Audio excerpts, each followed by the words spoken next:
Dans un peu plus d'une semaine, le secteur de la presse et de l'audiovisuel en Côte d'Ivoire sera soumis à une nouvelle réglementation si les deux tests adoptés le 5 mai dernier en commission sont votés en plénière.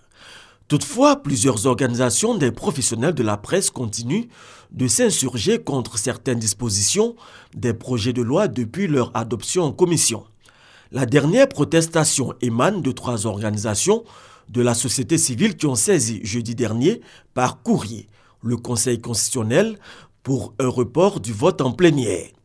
Comme les organisations des professionnels de la presse, celle de la société civile pointe du doigt l'article 90 du projet de loi. Mais que dit cet article ?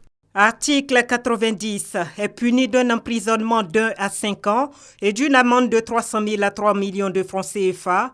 Quiconque par voie de presse ou par tout autre moyen de publication incite au vol et au pillage, au meurtre, à l'incendie et à la destruction par quelque moyen que ce soit de biens publics et privés, à toute forme de violence exercée à l'encontre de personnes physiques et morales, ainsi que sur leurs biens ou à l'apologie des mêmes crimes et délits. Incite à la xénophobie, à la haine tribale, à la haine religieuse, à la haine raciale et à la haine sous toutes ses formes. Fait l'apologie des crimes de guerre, des crimes contre l'humanité, des crimes de génocide ou de collaboration avec l'ennemi. Incite des militaires et des forces de l'ordre à l'insoumission et à la rébellion.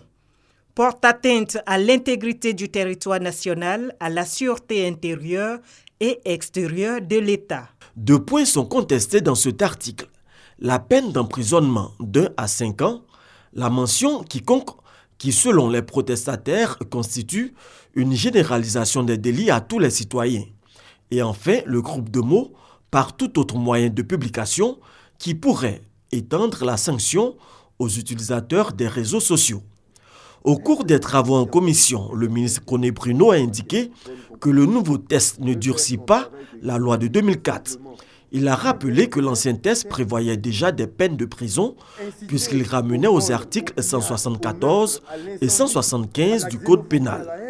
Le ministre Koné Bruno a par ailleurs mentionné que le nouveau test contient plusieurs innovations majeures qui sont entre autres la prise en compte et la réglementation de la presse en ligne, la professionnalisation du secteur de la presse, par l'exigence de la qualité de journaliste professionnel à toute personne amenée à occuper la fonction de directeur de publication, l'assouplissement des conditions de création d'une entreprise de presse, l'exigence d'un capital social minimum de 5 millions de francs CFA qui existait dans la loi de 2004 a été supprimée.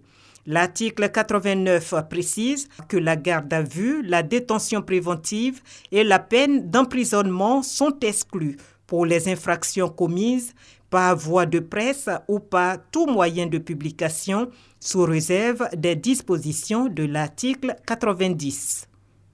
Si le test est adopté en séance plénière ce 31 mai, les journaux écrits et les productions d'informations numériques existants auront un délai de 12 mois pour se conformer aux dispositions de la nouvelle loi.